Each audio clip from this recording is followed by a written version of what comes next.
여러분 안녕하십니까? 부동산학 개론의 김하선입니다. 여러분 만나서 대단히 반갑고요. 자, 오늘부터 부동산학 개론 기본 수업을 진행해 볼까 하는데요. 명칭이 기본 수업일 뿐이지 심화 학습까지 모두 포함돼서 즉 어떤 단어의 말뜻부터 시작해서 깊숙한 이론적인 내용까지 하나도 빼놓지 않고 시험에 나올 만한 건 모두 다 충분히 학습이 이루어지는 대목이라고 볼 수가 있겠습니다. 가장 먼저 부동산학 총론 파트가 나오게 되는데요. 이 부동산학 총론은 크게 부동산의 기본 개념과 부동산의 특성 부분 나눠볼 수가 있죠. 물론 이 부동산의 기본 개념 속에 부동산의 개념 및 분류 파트가 함께 들어가 있다라고 보시면 됩니다. 그리고 이 부동산 기본 개념 부분에서 한 2문제 정도가 출제가 되고 부동산 특성 부분에서 매년 1문제 정도가 고정적으로 출제가 되고 있다라고 보시면 되겠죠. 따라서 압축한다면 부동산학 총론 파트에서는 해마다 2문제에서 3문제 정도가 고정적으로 출제가 되고 있다라고 보시면 됩니다. 근데 어차피 나올 만한 구석이 정해져 있기 때문에 교과서를 보시면서 모든 내용을 다 읽어갈 필요는 있겠지만 그중에서도 수업 시간에 강조를 드리는 내용을 위주로 중심으로 학습을 하신다면 보다 효율적인 학습이 이루어질 수가 있는 것이고 보다 좋은 점수를 얻을 수가 있지 않겠나 생각이 듭니다. 자, 일단 첫 번째 부동산 총론 파트에서요. 가장 먼저 나오는 대목이 부동산학의 정의 부분이죠. 자, 부동산학의 정의 부분. 근데 이 정의 부분은 이 부동산학의 연구 목적이라든지 또는 학문적 성격과 관련된 내용이라고 보시면 됩니다. 또 마찬가지예요. 부동산학의 정의 부분은 다양한 학자들의 여러 주장이 존재하고 있다는 것이고 물론 그런 다양한 주장을 모두 외울 필요까지는 없는 거고요.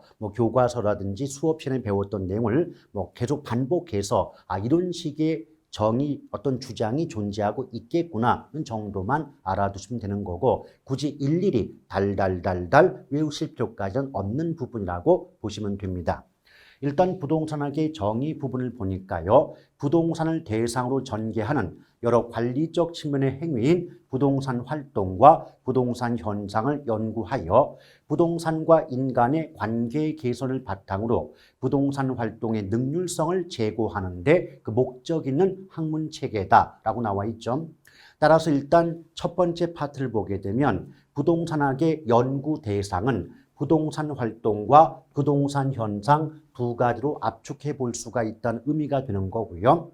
또 그 다음에 부동산과 인간의 관계 개선 및 부동산 활동의 능률성 제고 이 두 가지가 부동산학의 연구 목적 부분에 해당이 된다라고 볼 수가 있겠습니다.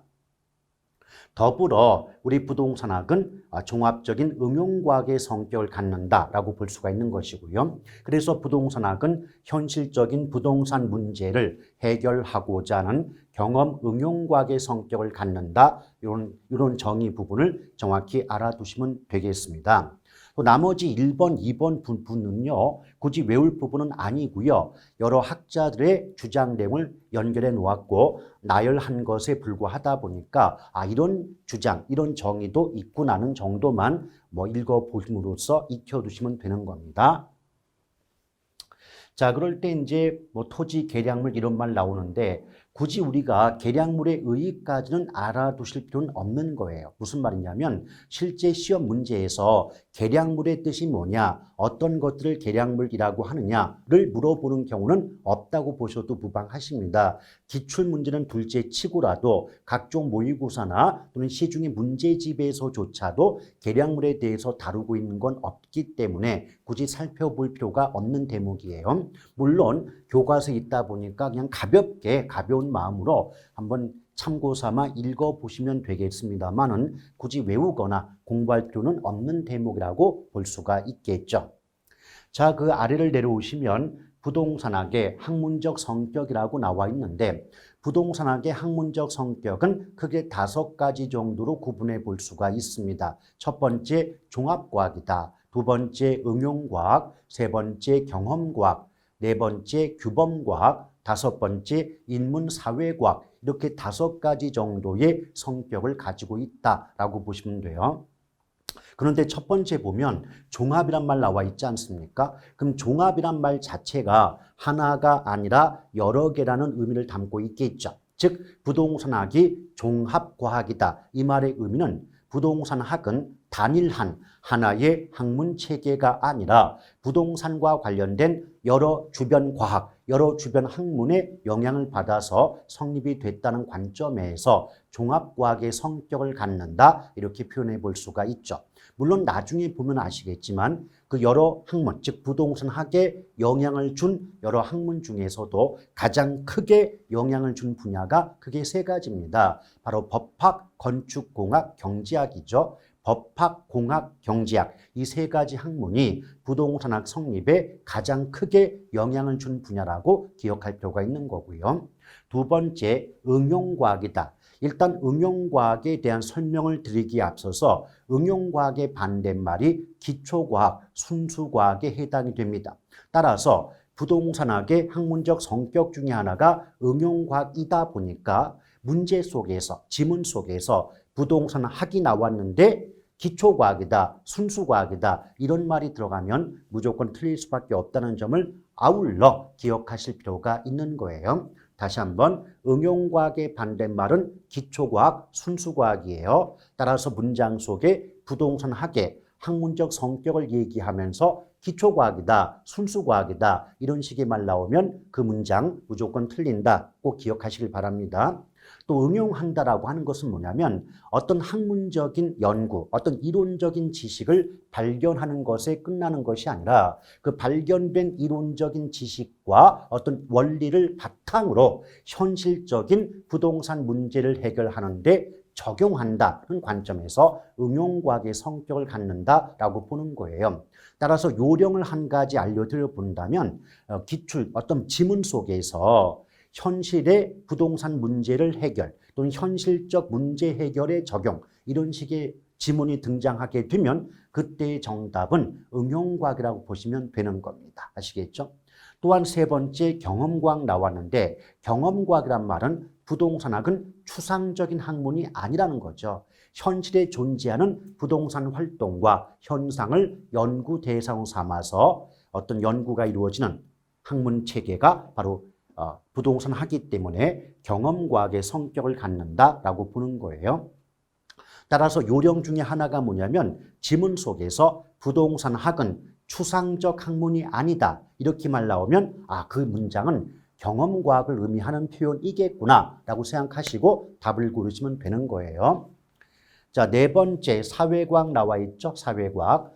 사회과학 하는 경우도 있고 사회란 말 앞에 인문자를 집어넣어서 인문사회과학 하는 경우도 있어요. 그런데 역시 내용을 설명하기 앞서서 사회과학의 반대말이 자연과학이 되거든요. 그렇기 때문에 부동산학이라는 말이 나오는데 지문, 문장 속에서 자연과학이다 이렇게 말이 들어가게 되면 그 문장 역시도 무조건 틀린다라고 보시면 돼요.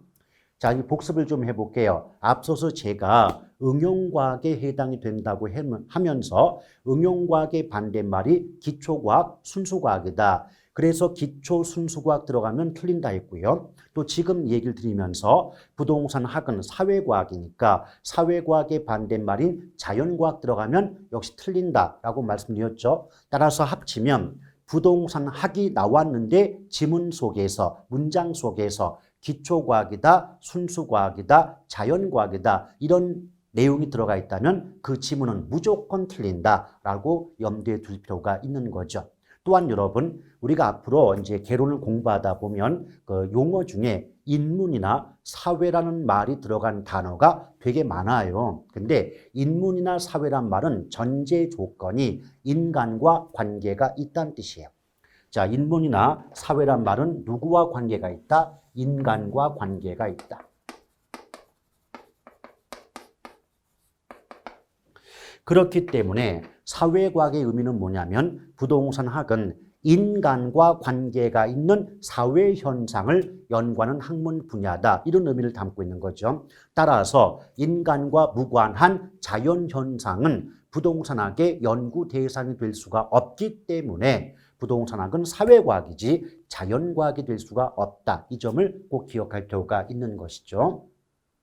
그 다음에 가로 5번 규범과학 나왔는데 규범이라고 하는 것은 쉽게 말하면 어떤 지켜야 할 도리 이런 의미를 담고 있거든요. 그래서 앞으로 부동산학이 나아가야 될 어떤 가치 판단의 기준을 제시하는 측면에서 부동산학은 규범과학의 성격을 갖는다는 정도로 이해하시면 좋겠습니다. 물론 이 중에서 우리 시험에 자주 나왔던 어떤 성격 부분은 종합응용과학 그리고 사회과학 정도에 해당이 된다라고 보시면 돼요. 자, 이와 관련해서 중요 기출문제가 지금 나와 있죠. 자, 부동산학의 학문적 성격을 물어보고 있네요. 다음 기술 중 가장 적절하지 않은 것 물어봤습니다. 1번, 부동산학은 부동산과 관련된 의사결정 과정을 연구하기 위하여 부동산의 법적, 경제적, 기술적 측면의 접근을 시도하는 종합응용사회과학이다. 맞습니다. 여기서 이제 법적, 경제적, 기술적 측면을 묶으면 법경기 3대 측면인데 이 부분을 잠시 뒤에 배울 때 복합 개념 이렇게 말을 바꿀 수가 있습니다. 자, 구체적 내용 설명은 잠시 뒤로 미뤄볼게요. 2번, 부동산학이란 부동산 활동의 능률화의 원리 및 응용 기술을 개척하는 종합응용과학이다. 맞습니다. 3번, 부동산학이 추구하는 가치. 여기서 부동산학이 추구하는 가치는 다음 시간에 보게 될 부동산학의 이념 부분이거든요. 근데 부동산학의 이념을 정부 부문 또는 공공 부문에 한정하여 볼 때는 형평성보다는 효율성을 중시한다. 이 부분이 틀렸네요. 자, 부동산학이 추구하는 가치가 이념이거든요. 근데 부동산학의 이념은 크게 효율성, 형평성, 합법성의 이념 세 가지로 구분이 됩니다. 이 중에서 정부, 다른 말로 공공부문에서 중시가 되는 이념은 형평성이거든요. 근데 지금 이 문장은 형평성과 효율성의 위치가 바뀌어 있기 때문에 틀린 지문에 해당이 되죠. 근데 만약에 정부 부문이 아니라 민간 부문 또는 사적 부문 이렇게 얘기했다면 형평성보다는 효율성을 중시하게 된다는 말이 맞을 수 있겠지만 정부나 공공부문에 한정하여 본다고 전제했기 때문에 효율성보다는 형평성을 중시한다라고 말을 바꿔놔야 됩니다. 따라서 이 문제의 정답은 3번이 돼요. 나머지 4번을 보시면 부동산학은 추상적 학문이 아니다. 제가 조금 아까도 뭐라고 말씀드렸습니까? 부동산학의 학문적 성격을 얘기를 드리면서 문장 속에서, 지문 속에서 추상적 학문이 아니다라고 말이 나온다면 이것은 구체적인 경험과학을 의미하는 어떤 표현이다라고 말씀드린 바가 있죠. 그러니까 추상적 학문이 아니라고 나오니까 마지막에 구체적인 경험과학이란 말이 반드시 따라 붙을 수밖에 없는 구조예요. 자, 5번을 보시면 부동산학은 순수 과학과는 달리 복잡한 현실의 사회 문제를 해결한다. 현실적인 문제 해결에 적용한다. 이런 식의 말 나오면 응용과학이라고 답이 나온다 하지 않습니까? 그래서 응용과학에 해당이 된다. 맞는 표현이죠. 따라서 이 문제의 정답은 3번에 해당이 되겠군요. 자, 그 다음에 3번을 보시면 부동산학의 3대 측면 나왔는데 우리 조금 아까 문제를 풀 때 보기 1번에 법적, 경제적, 기술적 측면으로 접근한다는 지문이 나온 바가 있지 않습니까? 이 법적, 경제적, 기술적 측면을 묶으면 3대 측면이라고 하고 그 3대 측면을 우리 부동산학 개론에서는 복합 개념이란 말로 부르자라고 약속을 했습니다. 법적, 경제적, 기술적이라는 3대 측면을 종합적으로 고려해서 부동산을 바라보는 관점, 사고방식을 복합 개념 이렇게 부르자고 약속을 했다는 거예요. 그래서 뭐 쭉 읽어보시면 아시겠지만 어떤 부동산 활동과 부동산 현상이 복합적으로 작용을 하다 보니까 복합적 개념으로 이해해야 한다는 말이 나오면서 이 복합 개념은 무형적 측면과 유형적 측면으로 나눌 수 있고 무형, 형태가 없다는 거죠. 형태가 없는 측면에서는 법률과 경제적 측면이 구분되고 유형, 형태가 있는 관점에서는 기술적 측면으로 구분해 볼 수가 있다. 그래서 여기 아래 그림을 보면요. 자, 크게 유형적 측면과 무형적 측면 구분되고 유형적 측면은 결국 기술적 개념, 무형적 측면은 경제와 법률적 개념으로 구분해 볼 수가 있다는 겁니다. 그렇다면 유형적 측면인 기술적 개념과 무형적 측면인 경제 법률적 개념을 모두 합하게 되면 복합 개념 이렇게 말이 나오게 된다는 겁니다. 아시겠죠? 그런데 제가 기초 시간에도 언급을 한 바가 있습니다만은 이 복합 개념이라는 단어 자체, 용어 자체가 제1편 총론부터 제3편 감정평가론까지 끊임없이 등장하는 단어 중에 하나이거든요. 그렇기 때문에 어느 파트를 불문하고 복합 개념 이 말 나오면 법, 경기, 법률, 경제, 기술 3대 측면을 종합적으로 고려한다라는 사고 방식 또는 어떤 개념을 정확히 머릿속에 담아두실 필요가 있는 겁니다. 아시겠죠?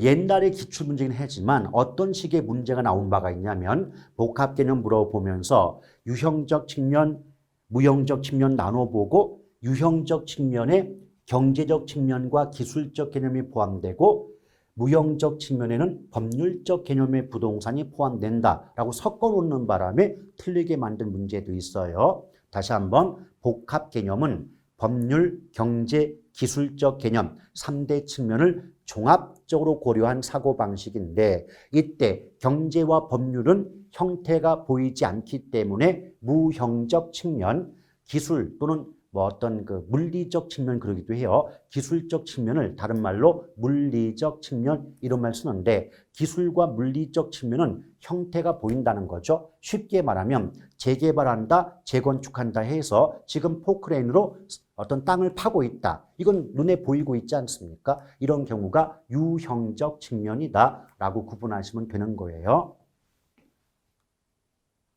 자, 그러면서 일단 법률적 측면 나와 있고요. 또 경제적 측면, 또 기술적 측면 나와 있는데 이 부분은 크게 중요한 내용은 아니다 보니까 그냥 기본서에 나와 있는 내용을 기본서에 대한 예의가 있다 보니까 참고 삼아 한번 읽어는 주시되 굳이 뭐 외울 필요까지는 없는 대목이라고 보시면 돼요.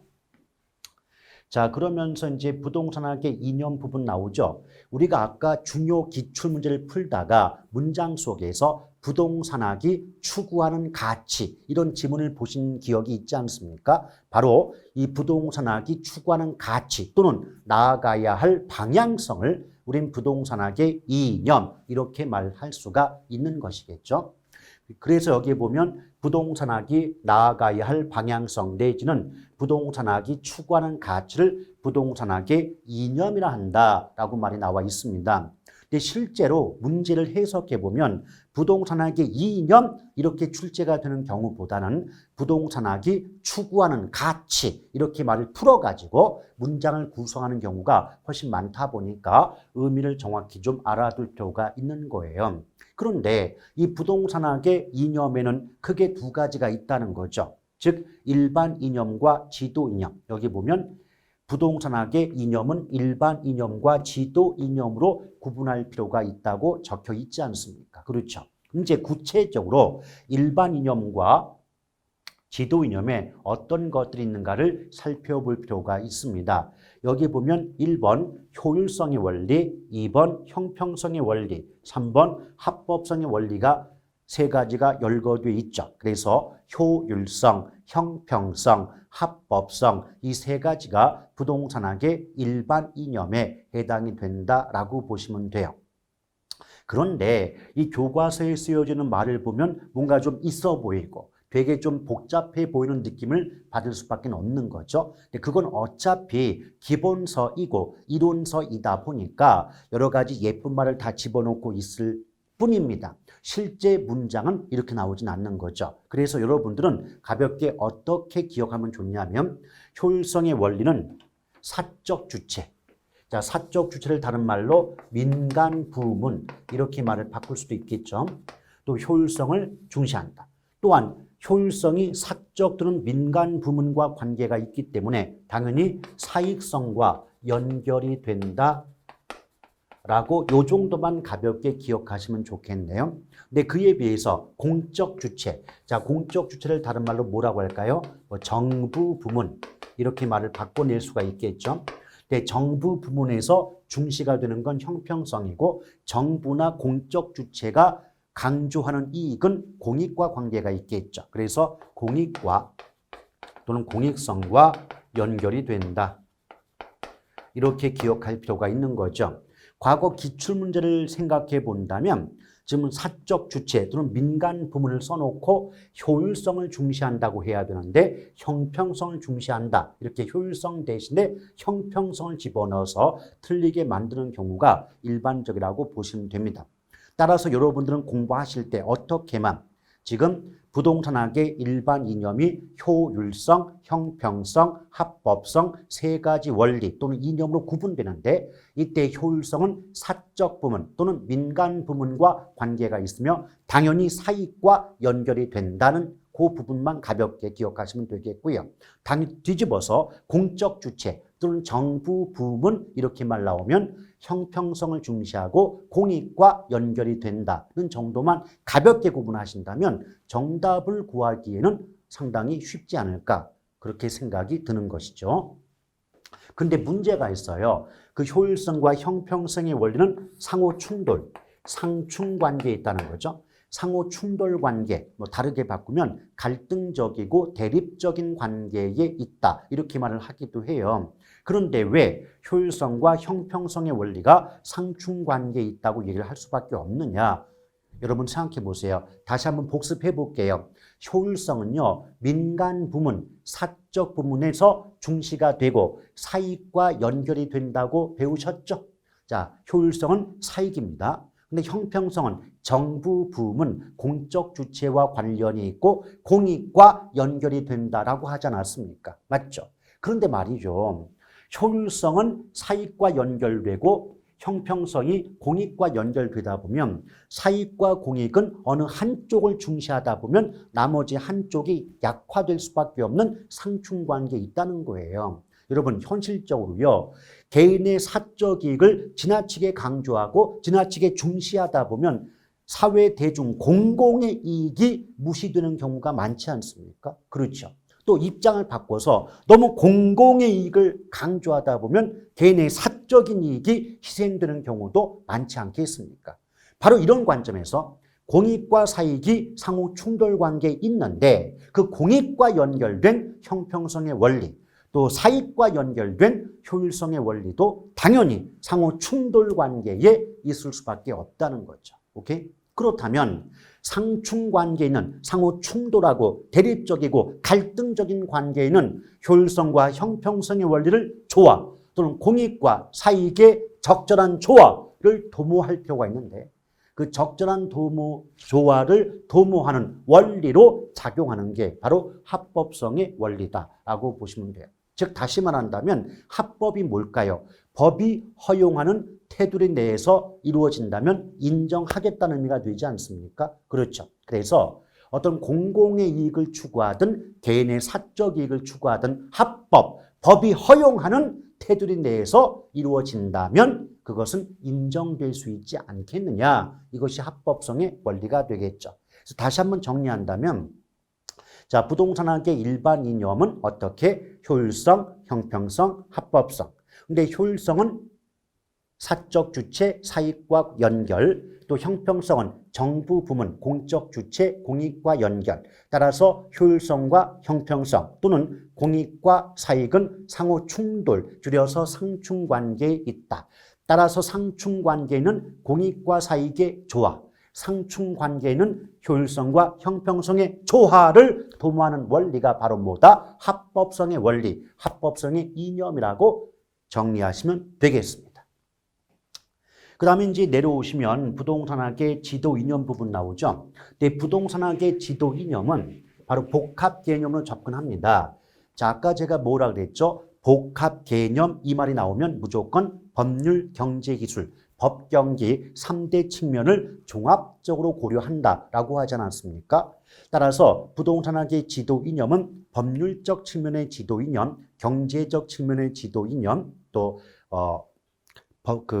물리적 측면의 지도 이념 세 가지로 구분이 됩니다. 그럴 때 여기 보시면 공익과 사익의 적절한 조화를 도모하는 원리는 법률적 측면의 지도 이념이고요.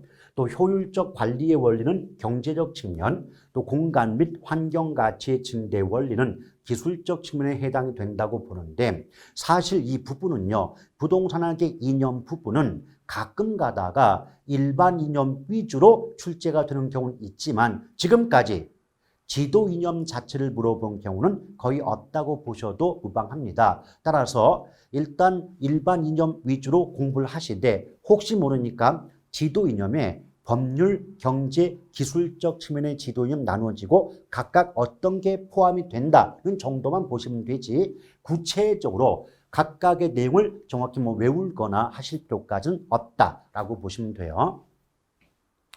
그 다음에 5번을 보시면 부동산학의 연구 목적과 연구 분야, 대상이 나오는데요.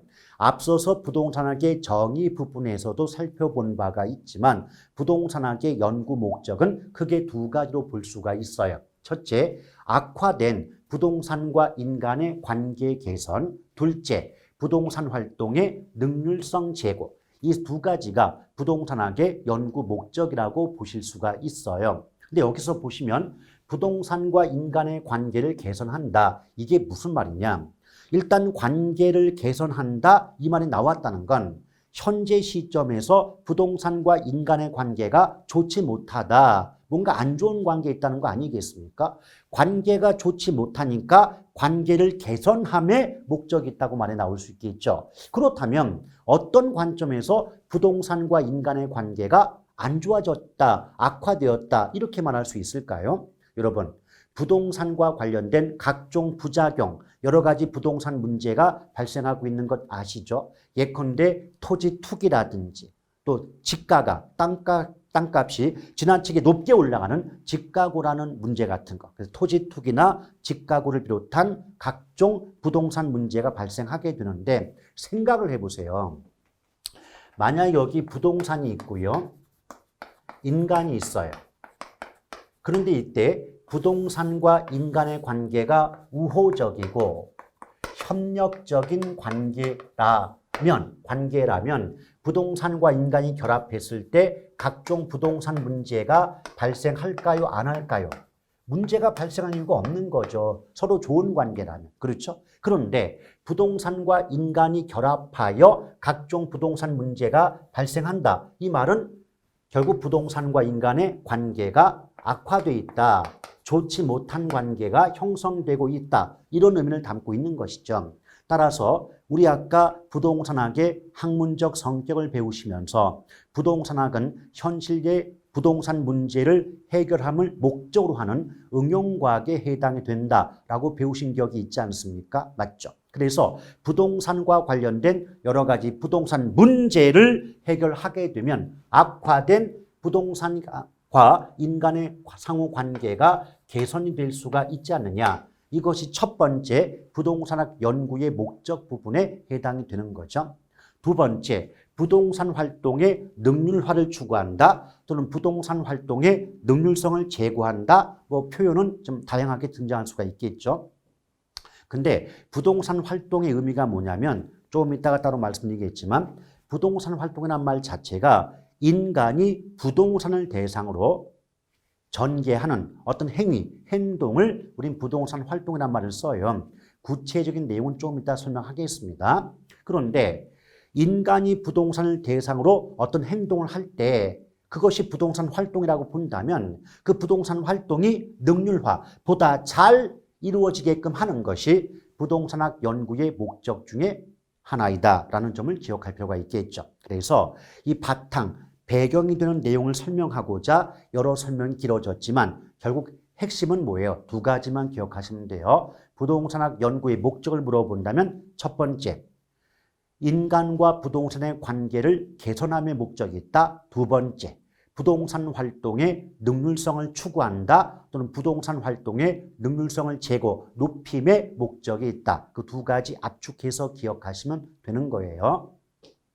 그 다음에 부동산학의 연구 분야가 나오죠. 자, 부동산학의 연구 분야는 부동산 결정 분야, 또 결정 지원 분야, 또 부동산학의 기초 분야로 나눠지는데 이때 부동산 결정 분야와 결정 지원 분야는 실무 분야입니다. 실무 분야에 해당이 되고요.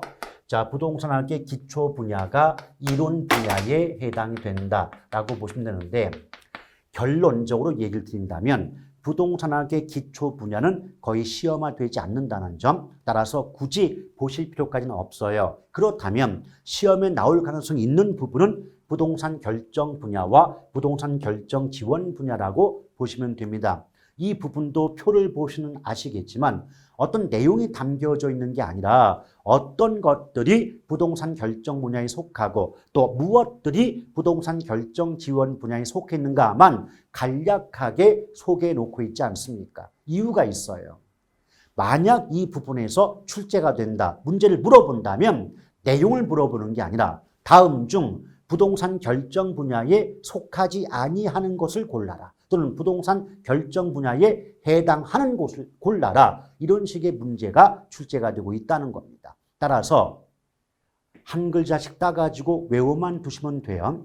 여기서 보면 부동산 결정 분야는 투자, 개발, 금융, 정책 네 가지가 포함되기 때문에 투개금정 네 글자 기억하셔야 되겠고요. 결정 지원 분야는 마케팅, 관리, 상담, 감정평가가 포함되기 때문에 마관상평, 역시 네 글자 기억하시면 돼요. 다시 한번 부동산학 연구 분야 구분할 때 부동산 결정 분야는 투개금정, 결정 지원 분야는 마관상평. 합해서 8글자만 잘 기억하셔도 종류 물어볼 때 굳이 어렵지 않게 정답 잘 고를 수 있는 거니까요. 마음 편히 잡숫고 학습하시면 되는 분입니다. 자, 그러면서 아래 내려오시면 부동산학의 연구 대상 부분이 나오죠. 자, 부동산학의 연구 대상 크게 두 가지입니다. 부동산 활동과 부동산 현상. 자, 부동산 활동과 현상 나눠지고 경우에 따라서 3번처럼 부동산 문제까지 포함시키는 경우도 있다는 거죠. 근데 여기서 부동산 문제의 경우에는 구체적인 내용 학습이 부동산 정책론 파트에서 이루어지기 때문에 그때 가서 설명을 드려도 늦지 않는 부분이고요. 또 두 번째, 부동산 현상은 말뜻조차도 거의 시험에 나오지 않습니다. 다만 부동산 현상은 그냥 부동산 활동과 더불어 부동산학의 연구 대상이다. 이 정도만 기억하시면 되는 거고 부동산 현상 뜻이 뭐고 부동산 현상에 어떤 게 들어가는 거야? 내용이 뭐야? 여기까지 보실 필요는 없는 대목이 부동산 현상이죠. 그러나 부동산 활동은 그 내용을 정확히 알아두실 필요가 있다는 겁니다. 왜? 부동산 활동은 상당히 자주 등장하고 있는 내용이니까요. 이렇게 보시면 돼요. 부동산 활동 자체를 직접 물어보지 않는다 할지라도 다른 문제의 포기, 지문 속에 부동산 활동과 관련된 내용이 반드시 하나, 두 개는 들어가는 경향이 있기 때문에 부동산 활동 부분은 정확히 좀 학습을 하실 필요가 있다. 이 점을 강조를 드리고 싶습니다. 그럼 첫 번째, 부동산 활동의 의미가 무엇인가를 보았더니 부동산 활동이란 누가 인간이 무엇을 대상으로 부동산을 대상으로 전개하는 여러 관리적 측면의 행위를 말한다라고 정의할 수가 있죠. 근데 누누이 강조를 드립니다마는 어떤 말의 의미 그리고 어떤 말이 나왔을 때 그게 시험 문제에 어떻게 문장으로 나오는가 이 부분은 즉 말뜻 부분은 어쩔 도리가 없어요. 무조건 잘 기억을 하셔야 됩니다. 아시겠죠? 그런데 지금 부동산 활동의 의미를 따져보니까 자, 인간이 부동산을 대상으로 어떤 행위를 한단 말이에요.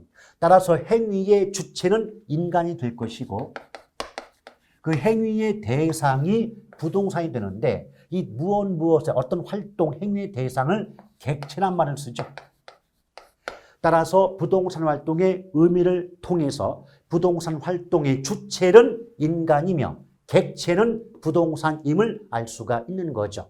그래서 두 번째 줄 보니까 부동산 활동의 주체는 인간이고 객체는 부동산이다. 이렇게 볼 수가 있는 겁니다. 아시겠죠? 더불어 부동산 활동의 주체가 인간이라는 관점에서 나중에 부동산 활동의 속성 중 대인 활동의 성격을 갖는다라고 말이 나오게 될 것이고요. 또 부동산 활동의 대상이 부동산이라는 물건이라는 관점에서 부동산 활동은 대물 활동의 성격을 갖는다. 이런 특성, 속성이 나오기도 한다는 겁니다. 그런데 이때 어차피 의미를 따져본다면 종류에 관계없이 사람이 부동산을 대상으로 어떤 행위를 한다, 어떤 행동을 한다면 그건 모두 부동산 활동에 포함이 된다는 거예요. 예를 든다면 우리가 이제 부동산을 관리한다, 뭐 부동산을 개발한다, 부동산에 투자한다, 뭐 여러 가지 말이 나오지 않겠습니까? 그렇죠? 그러면 이때 부동산 관리라고 했을 때 관리라는 행위, 관리라는 활동은 누가 하는 거죠? 인간, 사람이 하는 거죠. 근데 앞에 부동산자가 붙었으니까 그 관리의 대상, 관리의 객체는 부동산이라는 물건 아니겠습니까? 맞죠? 그렇다면 부동산 관리라는 것도 인간이 부동산을 대상으로 관리라는 행위를 하고 있기 때문에 부동산 활동에 포함이 되겠죠. 마찬가지예요. 부동산을 개발한다. 개발 누가 합니까? 인간이 합니다. 근데 무엇을 개발합니까? 부동산을 개발합니다. 그러면 부동산 개발 역시도 인간이 부동산을 대상으로 개발이라는 행위를 하고 있기 때문에 부동산 활동에 포함이 되겠죠. 투자합니다. 자, 부동산에 투자합니다. 투자 누가 합니까? 인간이 합니다. 근데 어디에 투자합니까? 부동산에 투자한다는 거예요.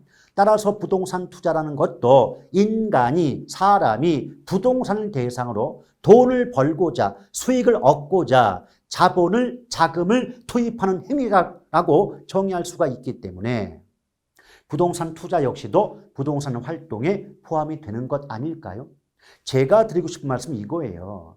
뭐 투자나 개발이나 관리 등이 부동산 활동에 포함된다, 이렇게 외우는 것이 아니라 종류에 관계없이 인간이, 사람이 부동산을 대상으로 어떤 행위를 한다, 어떤 행동을 하게 되면 그건 모두 부동산 활동에 포함이 된다는 정도로 개념을 파악하셔야 되지, 종류 열심히 외울 분들 내가 외우지 않은 말이 나온다면 또 대단히 어렵게 느낄 수밖에 없지 않겠습니까? 아시겠죠? 자, 그럴 때 이제 키포인트, 이제 아까 보셨던 연구 목적, 연구 대상, 연구 분야를 다시 한번 이렇게 표로 정리해 보았으니까 복습할 때 활용하시기를 바라겠습니다. 그 다음에 6번에 보니까 부동산학의 접근 방법이 나오는데 미리 말씀드린다면 접근 방법도 그다지 시험에 많이 나오는 대목이 아니에요. 지금까지 30년 넘게 출제가 된 역사 속에서 접근 방법 관련된 문제는 딱 2번 출제가 되었다라고 보시면 되겠죠. 근데 접근 방법 보면 뭐 분산식, 중점식, 종합식, 또 행태과학, 현상학, 뭐 의사결정식 접근 방법, 법제도적 접근 방법까지 아주 다양하고 여러 가지 접근 방법이 등장하고 있지 않습니까? 그런데 결론적으로 말씀드릴게요. 1권은 보세요. 1권은 보시되 굳이 외울 필요까지는 없는 것이고 의문을 가질 필요도 없어요. 왜냐하면 이런 말이 무슨 뜻이야? 이렇게 공부할 이유가 없는 거죠. 왜? 출제가 안 되니까. 그럼 그렇다면 지금까지 출제가 됐던 부분은 딱 2가지인데 첫 번째가 종합식 접근 방법이에요. 종합식 접근 방법은 말 그대로 종합자가 붙었으니까 부동산학을 복합 개념, 우리 복합 개념 단어 또 나왔잖아요. 그럼 부동산학을 법률, 경제, 기술적 측면을 모두 고려해서 접근하는 방식이 바로 뭐다? 종합식 접근법이다. 그렇기 때문에 이 종합식이라는 말이 나올 때는 특징적인 단어가 한 2-3개 있습니다. 그 중에 첫 번째가 복합 개념, 두 번째가 시스템, 세 번째가 체계화죠. 그래서 여기 팁에 써 있는 것처럼 체계화, 시스템, 복합 개념 이런 표현, 단어가 등장하게 되면 이건 부동산학의 다양한 접근 방법 중 종합식 접근법을 얘기하고 있는 거야 라고 보시고 정답 고르시면 되는 겁니다. 아시겠죠? 또 과거 기출문제에 어떻게 나왔냐면 출제 문제가 이거였어요. 우리나라에서 단기간에 부동산학을 정착시키는데 기여한 접근 방법이 무엇이냐 라고 물어봤던 옛날 문제가 있거든요. 그래서 우리나라에서 단기간, 짧은 기간 내에 부동산학을 정착시키는데 기여한 접근 방법이 뭐냐 라고 물어본다면 종합식 접근 방법을 정답으로 삼아주시면 되는 거예요. 그러면서 또 두 번째 나왔던 문제가 바로 가로 6번 의사결정식 접근 방법이다 라고 보시면 돼요. 근데 이것도 마찬가지죠. 인간은 합리적 존재이며 자기 이윤의 극대화를 추구한다, 도모한다. 이걸 전제로 하고 있다는 말 나오면 앞뒤 문장 다 볼 필요 없어요. 인간은 합리적 존재다, 자기 이윤의 극대화를 도모한다, 추구한다. 이 지문 자체가 의사결정식 접근 방법을 의미하는 아주 전형적이고 대표적인 표현에 해당이 된다는 겁니다. 그래서 굳이 다른 거 공부하지 마시고 요 표현, 이게 진한 것이 나와 있죠. 요 지문 표현 나오는 그 순간 이거 접근 방법 중에 의사결정식 접근법을 얘기하는구나 라고 곧바로 정답을 골라주시면 되는 겁니다. 아시겠죠? 나머지 것들은 이미 말씀드린 것처럼 교과서에 대한 예로서 한번 가볍게 참고 삼아 읽어는 보시되 굳이 외울 필요까지 없고 굳이 기억에 담을 필요까지는 없는 부분이라고 보실 수 있어요. 그 다음에 7번을 보면 우리나라의 표준산업 분류체계에 따른 부동산업 이것도 잊을만 하면 한 번 정도, 즉 3년 또는 4년 정도의 주기를 가지고 이제는 안 나오겠다 싶을 때 한 번 뒤통수 치고 이젠 또 안 나오겠지 싶을 때 다시 한 번 뒤통수를 쳤던 그런 문제 중에 하나가 되죠. 근데 이 부분이야말로 완전한 암기예요. 왜냐하면 이 표를 보시면 아시겠지만 이 부동산업의 분류가 크게 대분류, 중분류, 소분류, 세분류, 세세분류로 구분이 되는데 어차피 표에서 대분류와 중분류가 둘 다 똑같이 부동산업이니까 구분의 의미가 없어요. 근데 이게 문장으로 말할 때는 부동산업은 부동산 임대 및 공급업과 부동산 관련 서비스업으로 구분될 수 있다, 구분된다 이렇게 말이 나오는 경우도 있고요. 또 문제에 따라서 부동산 관련 서비스업이 아닌 걸 골라볼래? 라고 출제된 적도 있어요. 근데 부동산 관련 서비스업이 아닌 걸 골라라 그 말은 부동산 임대 및 공급업을 골라볼래? 이런 의미가 되거든요. 근데 위에 보면 부동산 임대업은 주거, 비주거, 기타 부동산 임대업 나눠지고요. 또 개발 및 공급업도 주거, 비주거, 기타 부동산 개발 및 공급업으로 구분이 되죠. 한 가지 조심할 건 임대업과 개발 공급업은 주거, 비주거, 기타의 구분이 있지만 부동산 관리업은 주거와 비주거의 구분만 있을 뿐 기타 부동산 관리업은 없다는 것. 부동산 관리업은 기타가 없어요. 기타가. 아시겠죠? 이 점을 조심할 필요가 있다. 부동산 관리업은 기타가 없다. 마찬가지예요. 중개 자문 및 감정평가 보면 투자 자문업은 있어요. 투자 자문업은 있죠. 그러나 투자업은 없어요. 과거 기출문제에서 보기 속에 투자업이나 금융업이 구분된다, 포함이 된다라고 해서 틀렸던 문제가 있어요. 아시겠죠? 다시 한번 투자업이나 금융업은 없습니다. 다만 투자 자문업은 있어도 투자업은 없다는 점, 그 차이점 정도만 기억해 두신다면 종류 물어보는 문제 조금만 반복하고 복습하신다면 어렵지 않게 정답을 구하실 수 있지 않을까 생각이 듭니다.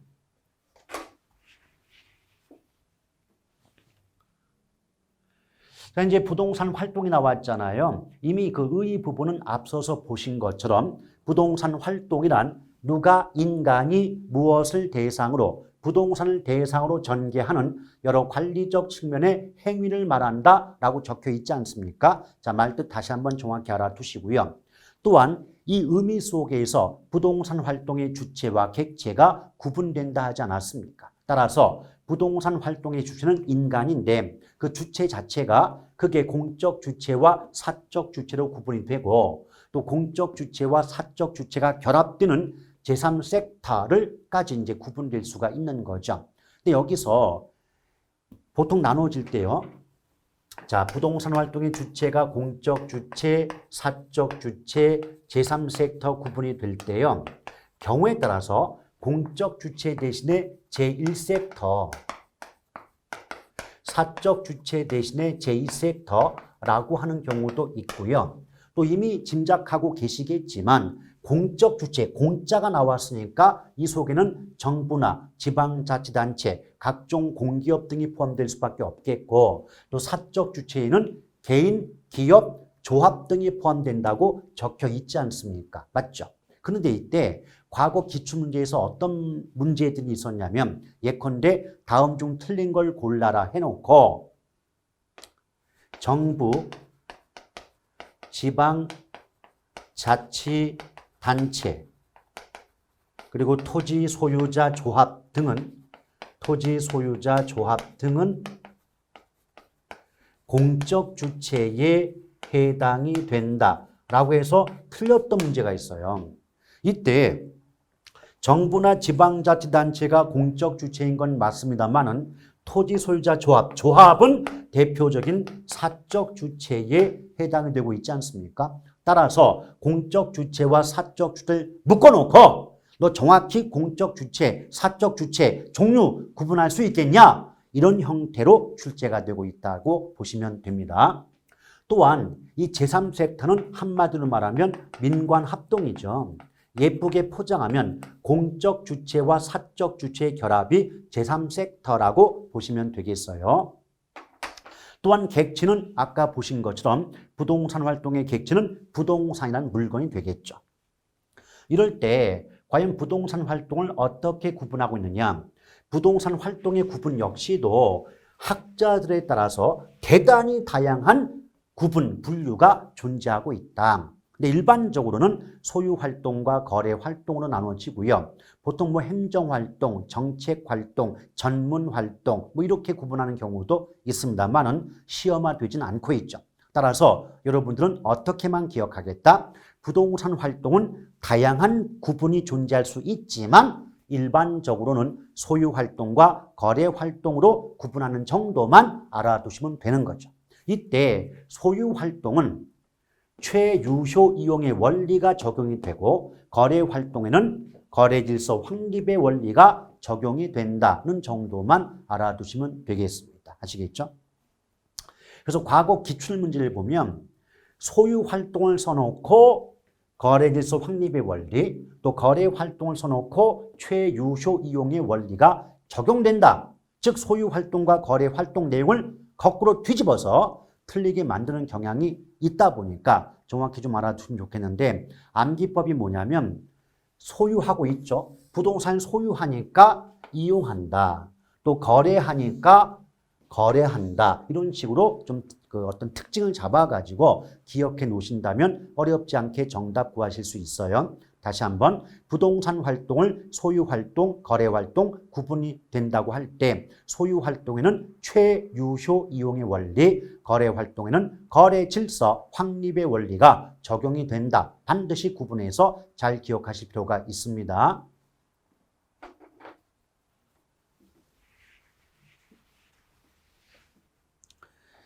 자, 그럴 때 뭐 행정활동 부분도 있지만 어차피 행정이란 말 자체가 공적 부문과 관계가 있다 보니까 뭐 공적 주체인 뭐 정부가 뭐 어떤 행동을 한다 이렇게 말 나오는데 이건 뭐 그 제목만 봐도 대략적인 내용이 유추가 될 수 있기 때문에 굳이 뭐 따로 별도로 공부할 필요까지는 없겠죠.